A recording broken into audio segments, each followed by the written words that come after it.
My exclusive guest today from Lexington, Kentucky is Professor Carey Cavanaugh. He's well known in Armenia as former U.S. Special Negotiator for Nagorno-Karabakh, as U.S. co-chairman of OSCE Minsk Group. Professor Cavanaugh is currently a professor of diplomacy at the University of Kentucky and chairman of International Alert, a London-based independent peace-building organization. Professor Cavanaugh, thank you for this interview. And we all remember you from the days of Key West talks back in April of 2001. I was covering the talks not only for Radio Free Europe, but also for Armenian public television. We'll know now that these were perhaps the only talks that had nearly succeeded in bringing Armenia and Azerbaijan very close to signing peace deal. But it didn't happen. What went wrong? First, let me say thank you for the opportunity to speak with you today. And thank you for remembering so fondly those days in Key West. My view is there have been a couple times when Armenia and Azerbaijan came very close to finding a solution. One under Tamrazian, the one in Key West under Robert Kocharian, and President Haidar Aliyev on the other side in both of those instances. I think what went wrong, and I had said it at the time, is a preparation of the leadership on both sides, both to make a deal, and as you mentioned, they got very close in Key West, and many people believe that's the closest that they ever came. But the other piece that's necessary is for the leadership of each side to prepare people for a negotiated peaceful settlement. And in the past, that had not been the case. And the sad thing today is looking back at what is now decades that, we've come to this. This didn't have to be. A solution could have been found earlier where there would not have been a war last year. Yeah. There were so many talks after Key West. Co-chairs were changing, presidents and leaders were changing, but peace was still far away. Eventually, the war broke out. As you said, the Second Karabakh War, a major war, and both sides lost thousands of people. Azerbaijan won the war, and Armenia couldn't do anything to withstand the enormous military machine built by Aliyev with the help of its powerful ally, Turkey. Russians couldn't prevent the war or didn't want to. They stopped the war only when Azeris were approaching Stepanakert. Why did the international community fail to stop the war? Why did Russia intervene forcefully only after catastrophic human losses from both sides? What do you think? I think there was actually little surprise in the way the events unfolded last year. It had been raised back to Key West and before that at some point the danger that exists in the region was this type of conflict. That the fighting would renew. It would be primarily in lands that were viewed as occupied territories, not in the Nagorno-Karabakh region proper. And there was little dispute in the international community that at some point those lands would go back to Azerbaijan. So the idea that the international community would intervene to stop Azerbaijan from taking something back that was widely recognized it should have happened through peaceful mediation, I think that wasn't a surprise. I think Russian intervention came when it became clear that we were on the edge of a major war. Beyond what we saw last year, we were on the edge of a very significant war between Armenia all and Azerbaijan all, that would have potentially triggered Russia's treaty obligations, potentially brought Russia into conflict with Turkey, which runs the risk of triggering NATO treaty obligations, and for everyone was a point too far. I believe also in Moscow, the Russians looked and saw that if they didn't act at the point they did, soon there may be no Armenians left in the Karabakh region, and not because they all fled, but because there would have been an enormous loss of life. And I think Putin, and rightly so, intervened to prevent that. Yes. And President Aliyev blames the OSCE Minsk Group for inaction, for failing to deliver a peace deal. And he believes that because of that, the war broke out. Does he have a point, Ambassador? It's a misunderstanding of how mediation works. I teach mediation to graduate students here at the University of Kentucky. And the key part of understanding mediation is mediators are in the middle.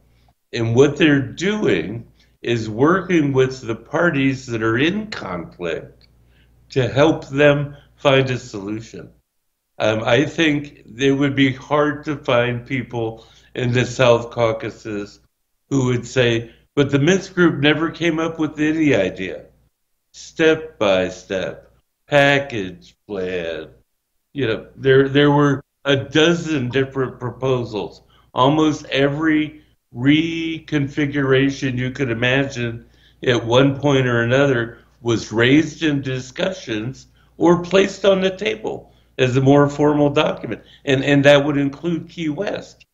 The dilemma is the Minsk Group's job isn't to force Azerbaijan to do what Armenia wants or to force Armenia to do what Azerbaijan wants.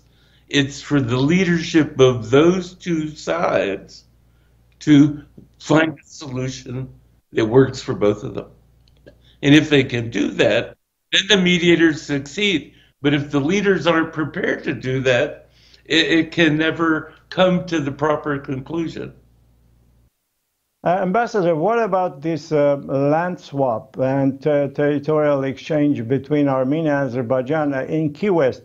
There was, can you just tell us what was the key point there? What was the major topic of discussion, sticking point that both sides apparently agreed to do? And in Armenia, they were saying that they're ready to give some Megri corridor to Azeris, corridor in Megri region. Is that the case? Did that happen there? The basic outlines of what was discussed that would include, in fact, a very secure quarters for each side to use, came actually before Key West. It came out of the direct conversations between President Aliyev and Robert CoChair. And I think that needs to be understood. That fits with what I was just explaining about mediation. Here, those two leaders were looking and going, how do we solve it? What if we tried this? What if we tried that? And they came up with a proposal and an idea and presented their idea to the Minsk Group co-chairs, and the Minsk Group co-chairs went to put it on paper. So one, that should be no surprise. Political leaders, the leader of a country, powerful position, but you're not necessarily a person who sits down and writes out a treaty, knows how to make sure that conforms with all international principles. So at that point, before Key West, everyone was doing their job kind of in the right way. Leaders were looking for a mutual compromise that might work. Co-chairs were helping take their ideas, put them on paper, and see if, in fact, this could be agreed. A couple things happened in there that derailed that.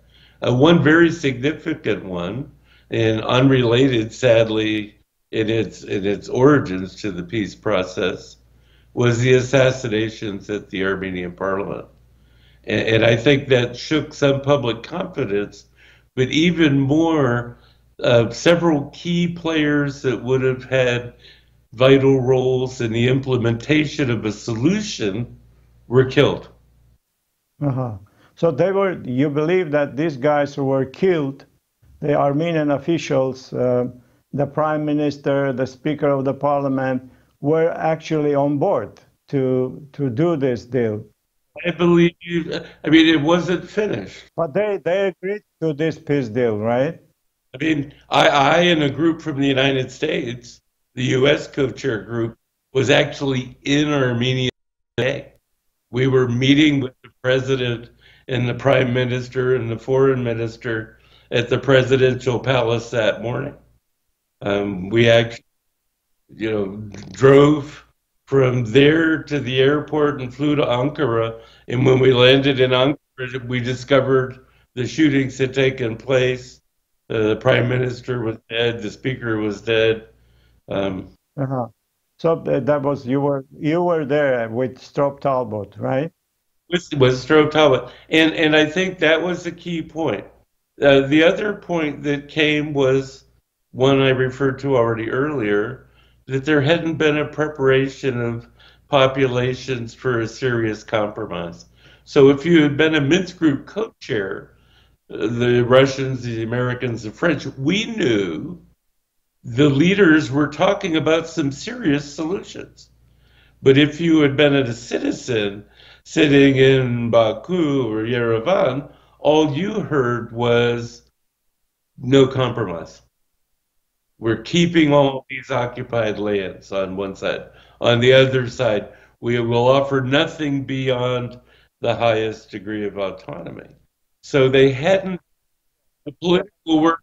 Can I ask this question? The major, point was of public discussion was that Armenia was giving up Meghrib, and losing its border with Iran. That was no-go for many Armenians. Was that on the table, really? Was Armenia losing the border with Iran?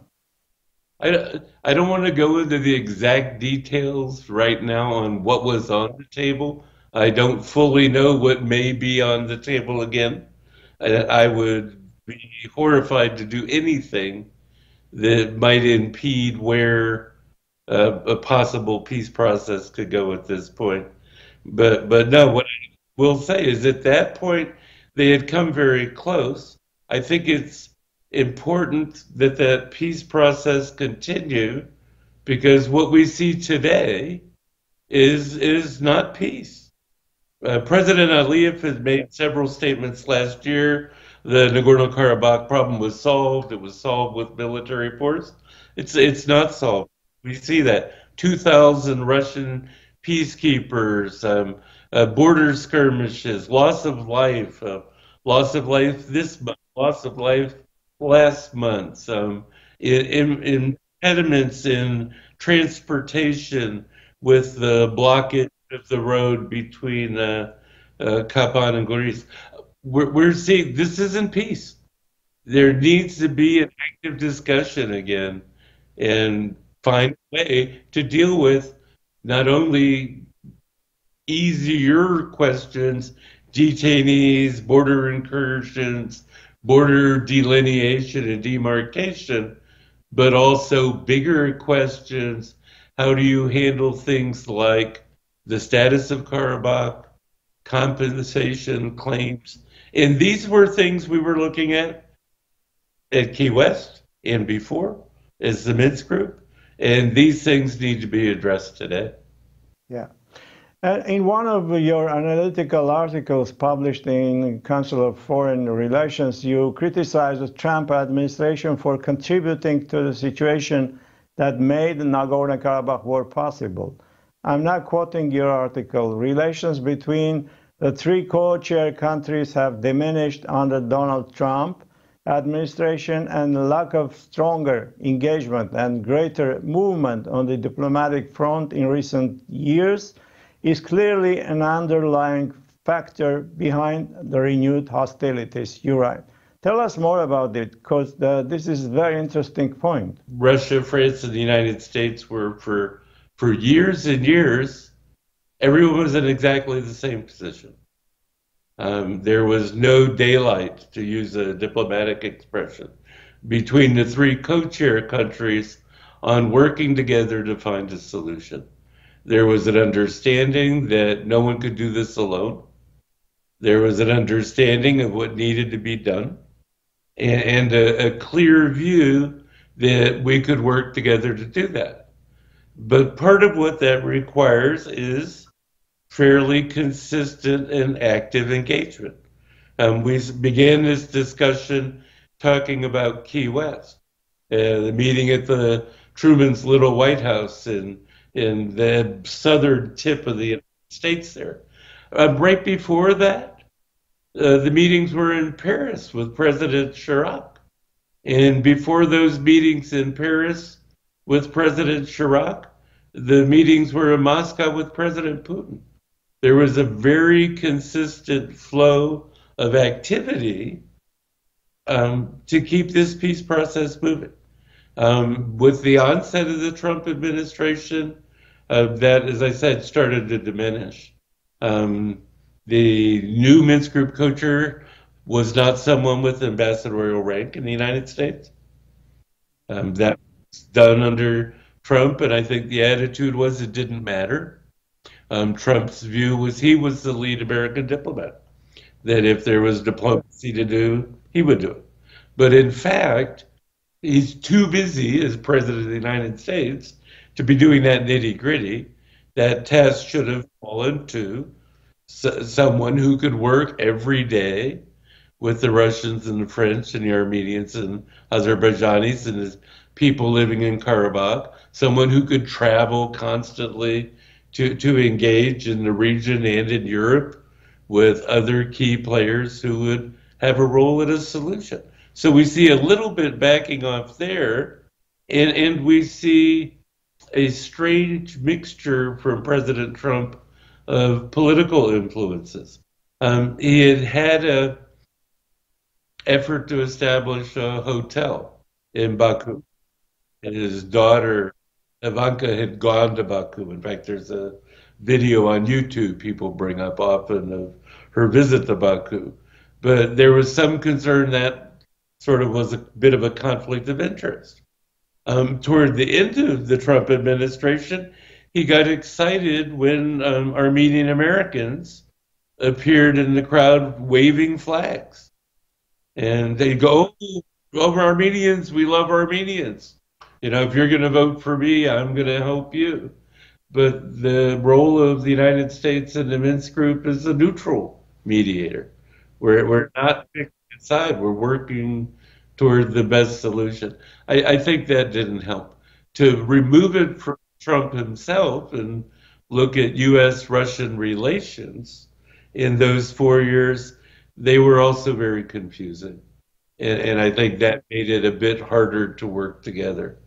Trump wanted great relations with Putin, and Trump claimed that he was the hardest leader ever on Russia and Putin. So it wasn't any engagement. Yeah. Ambassador, now, what do you think now with the new administration in Washington? Is there a chance for OSCE Minsk Group co-chairs to reinvigorate, restart this peace process? As we know now, as you said, President Aliyev claimed that Nagorno-Karabakh conflict is over, that there is no conflict. He claims that OSCE Minsk Group has nothing to do with it. If they want to they can just do humanitarian work, like negotiate the release of prisoners, demanding a social rehabilitation.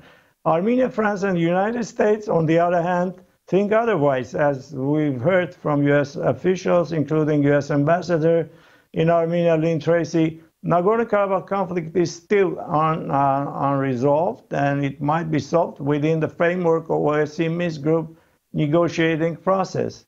And the status of Nagorno-Karabakh is still a big issue. Without solving it, the conflict couldn't end.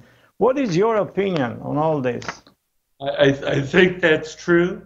And I think if you look back to the November 9th ceasefire agreement, and it's a ceasefire agreement, not a peace settlement, it was very clear from the Russian side that the OSCE Minsk Group would remain the forum for helping mediate this conflict. Russia recognized this was not resolved, as did France and the United States. And that was part of the backdrop to the ceasefire agreement itself. I think President Aliyev tactically or strategically, even probably a better word, would like this to evolve into simply there are problems, technical problems between Armenia and Azerbaijan that need to be resolved. Where's the border? How close to roads? How do you implement regional transportation links?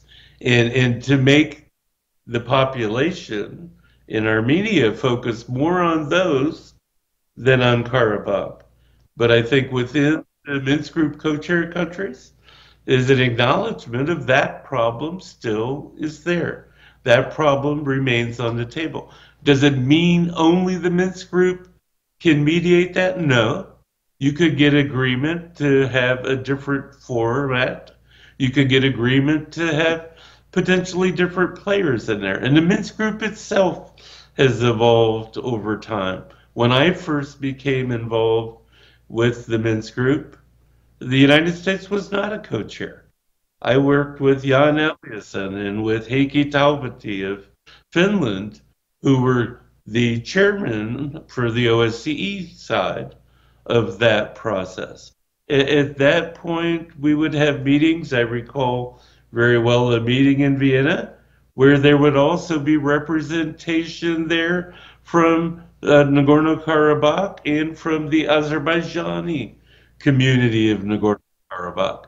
So there are different things that can be done in that format. The thought, though, was always that format was very beneficial for Armenia and for Azerbaijan. You mean including also Armenian community from Nagorno-Karabakh? Or you just said the format in general? That's an example. You can change the format around. I think the triple co-chair, the Troika format, was very beneficial because what it brought to the table were three major world powers.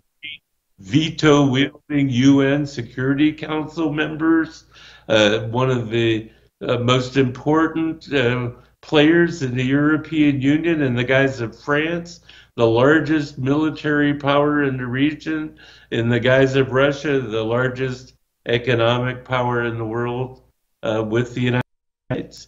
That's not a bad group to have helping you trying to find a solution to your problems.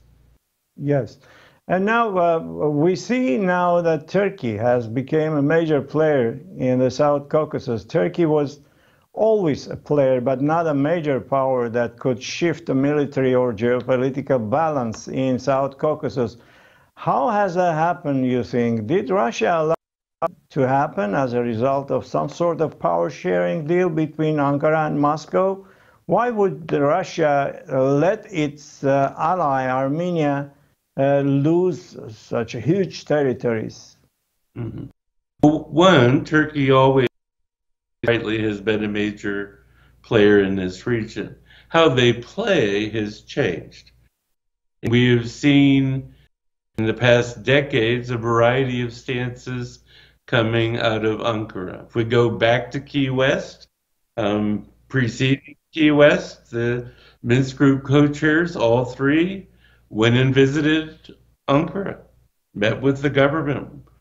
Tell us more about that. It's very interesting. Yeah, each time you would go and discuss with Turkey, what was the result of certain rounds or not? So we found very strong political support to bring about a solution and an understanding that Turkey would play a major role in the economic reconstruction of South Caucasus writ large. That was clear.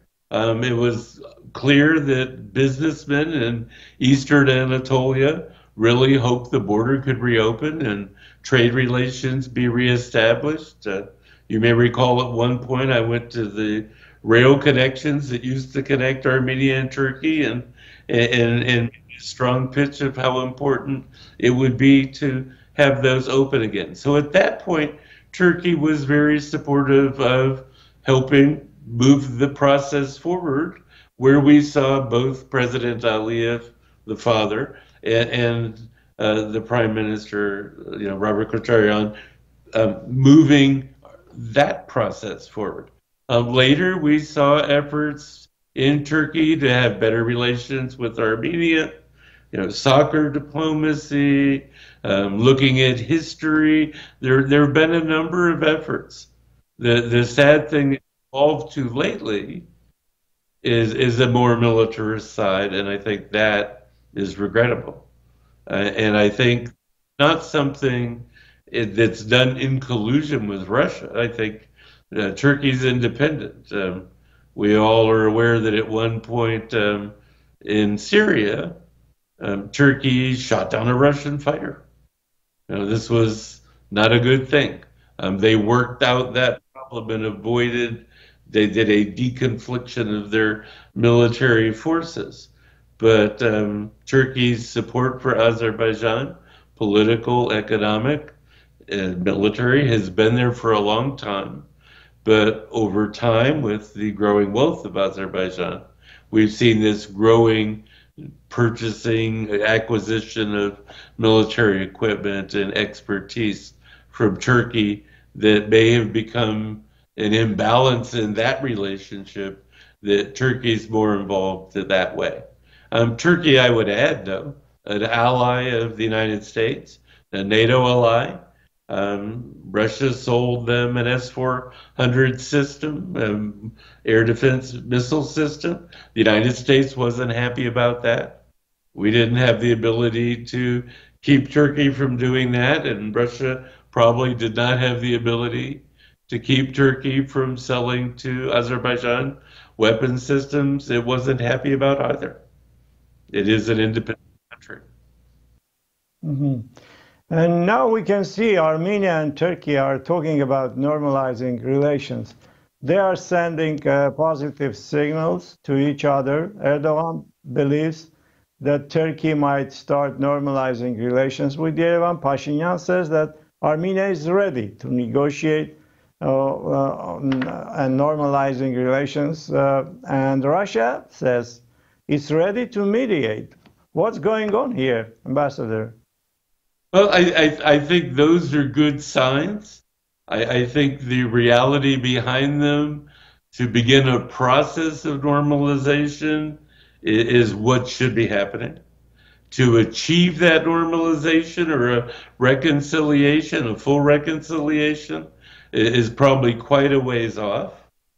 A lot will need to be done there to figure out what that entails.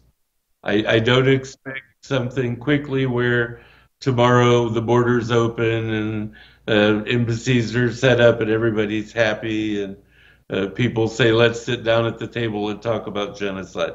I think those issues will have to get worked out in a very deliberative manner over time. But I think the signaling that President Erdogan did and the response that Prime Minister Pashinyan did are the right ones. The two should be talking. And if they can, they should be talking directly. It shouldn't necessarily be in a room with Azerbaijan or in a room with Moscow, with the Russians. They're independent countries. They've had relations in the past. It's sad that for all those years of the Soviet Union, when that border was sealed, that after the collapse of the Soviet Union, that border didn't remain fully open and have trade and commerce and cultural exchange. That had been the millennial history of the Caucasus region, of the flow of peoples back and forth, and that should be restored. Now, all sides are now talking about reopening communication lines between all countries of the region. Armenia can have railway connection to Russia via Azerbaijan. Azerbaijan hopes to get its railway road to Nakhichevan through Armenia. Turkey expects to open borders with Armenia and get direct connections with Azerbaijan through Nakhichevan and Armenia. Is this real, you think? I think so. These are issues we had looked at 20 years ago. So the idea of transportation links, of trade links, no, that's serious. How quickly that gets done may be dependent on this greater framework of how you work toward peace. The November 9th ceasefire agreement talked about these links, talked about corridors for transportation and trade, but it also talked about a renewed peace process. I think what we've seen in the past several weeks makes the quick establishment of those routes harder. If you're going to open up a route between Nakhichevan and Azerbaijan proper, and it's going to be peaceful and productive, it doesn't help that not 2 weeks ago we had a major artery north-south in Armenia that was closed. It does not help that we have continued artillery fire and sniper fire on the border between the two countries. Ambassador, rhetoric that Aliyev is, directing to Armenia that he will take or he will retake all these lands that belong to Azerbaijan. He claims also Yerevan, even. He claims Zangezur. I mean, it's. What do you think about this rhetoric?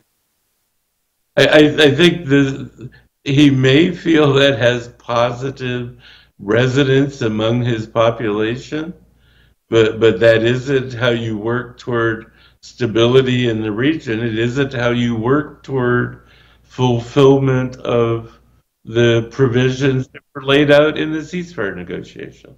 I will say, looking at that November 9th document, it has a provision in there for 2,000, roughly, Russian peacekeepers in the region for 5 years. That 5-year window becomes a really important window to be working on a peace settlement. And as I said, that can be done through the Minsk Group. That mechanism's already there. If the parties prefer a different mechanism and think that can deliver a solution, then people should look at that too. But we shouldn't let that time disappear. We are already rapidly approaching a 1-year anniversary of this war. Time seems to pass very quickly in the Caucasus when solutions aren't being advanced. And that's not in anyone's interest. Is Russia planning on maintaining that peacekeeping force? I think so. We just saw this past week the visit in Armenia of the new commander of the Russian peacekeeping contingent, Major General Kosabokov. So, Russia is committed to that. Is Russia committed to the continuation of the Minsk Group? Certainly. Included in the November ceasefire agreement, and we just saw the assignment of a new Russian co-chair with Igor Kovayev. And I would say if Russia was thinking that wasn't going to be used, Igor Popov, who had done this job forever, I think he's probably spent as much time working on these issues as I have. He probably would have had to stay on longer. Do you think it's a good sign that they appointed new co-chair?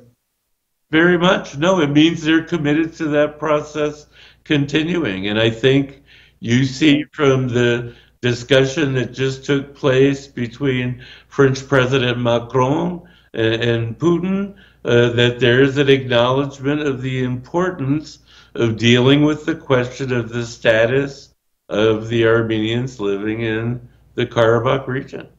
That wasn't resolved by use of force. And indeed, OSCE, the institution, the United Nations, has always been emphatic. This isn't how you solve these conflicts. They don't get solved through use of military force. They get solved at the bargaining table. They get solved through political negotiation and the achievement of an acceptable compromise that all parties can live with. Ambassador, in your interview with Al Jazeera, you said something interesting that I want to quote. You said that in private, the leaders of Armenia and Azerbaijan were ready to surprisingly serious and bold ideas, their deals. But in public, they expressed different opinion. Would you tell us a little more about it, please? I will in due time, but as I said earlier, right now where this stands, I think that's not the best conversation to have. I think the best conversation to have right now is to have the parties find a way to move forward. I would like to think that today, too, Pashinyan and Aliyev could be having a more productive, engaged discussion about what compromises might be able to be done to make this come about. I don't believe that's happening, but I think the potential to get the parties back to that kind of conversation still exists. And it may well be, given the outlines of what was agreed to in the ceasefire agreement, that they're prepared to agree to other things as well. Let me say this about Key West and since then, in terms of a settlement, all the elements that were contained in the November 9th ceasefire agreement had been discussed by Minsk Group co-chairs, had been part of the dialogue, except for the deployment of Russian peacekeepers. There had been a discussion in the Minsk Group that the best solution would be if you needed peacekeepers or observers, that they would include not neighboring countries nor co-chair countries. And I think Russia was fully on board with that. That was a more politically benign approach to how to deal with this. Why did Russia assign its peacekeepers? I think because of the dangerousness of the situation as it developed, the speed of the fall of the territories that Armenia was holding, and the rapid developments around Shusha. So I think what Russia did, I understand. But again, everything else that was there had been discussed and was part of it. I feel bad. Other elements that had been included in those discussions all the way back to Key West, and some before, weren't put in the ceasefire negotiation. And they weren't because it wasn't a peace agreement, but we had already worked out solutions on claims for compensation, for instance. That was in the discussion at Key West. That remained on the table after Key West. That's an issue today. Ambassador, when you're talking about compensation, you're not only referring to Azeri refugees, but also Armenians, right? Who were, forced out from their lands. What happened in territories while they were in one side's hands or the other? No, those kind of issues had been discussed already within the Minsk Group. And some approaches had been found that both sides at different points found acceptable. That we're back to that. Well, then the Minsk Group may well be able to reach into those past proposals and pull out elements that can help Baku and Yerevan find a common ground there. Yes. And Ambassador, what about the U.S. role? And we remember from the pre-election campaign of President Biden, he was strongly criticizing Trump, and he was saying that if I am the president, I will do this, I will do that. Is he delivering on his promise to be more active, more engaged in diplomacy in Nagorno-Karabakh? I don't know that I could say specifically on Karabakh at this point, but I can say very clearly he's laid out a very strong approach on foreign policy that should make all of this easier. That includes reestablishing the relationships we had with allies, not being involved in forever wars, and working toward peace. Here is an example: the Minsk Group process, the situation, the conflict between Armenia and Azerbaijan, where we work together with allies and partners, allies specifically with France, but in this effort toward peace, partner with Russia as well. No, I could see he would very much get diplomatically involved in that. We also saw, he was very forthcoming in his promises regarding recognition of the genocide and then his actions on it. This is not an area that's unknown to him. What I would say about the administration at this point is there's been a significant focus, as everyone knows, on Afghanistan. And it's still in the earlier stages of getting fully set up to speed. A lot of the nominations for ambassador, for instance, are held up today in the United States Senate over Nord Stream 2 pipeline, not related to this region, but President Biden does not have yet his full team in place. I think once he does, the likelihood of seeing more activity here is strong. Part of that will also depend, however, on how strong the engagement with Russia can be. I know the President Biden and Putin had a meeting early in June that was productive, but the focus there was primarily arms control. And been some tensions since then that are evident to everyone, and hopefully those tensions wouldn't make it a problem to engage on Nagorno-Karabakh. In the past, they did not. In the past, as I said earlier, we had full engagement with Russia on Karabakh. Whether relations were quite good or quite poor, that cooperation continued because I think it was understood then, and it's understood now, that peaceful settlement in this region, greater prosperity in this region, is to greater military dialing back of tensions in this region is in everyone's interest. Thank you very much, Ambassador. Thank you. It was a great interview. Thank you. You're very welcome. Good to talk with you.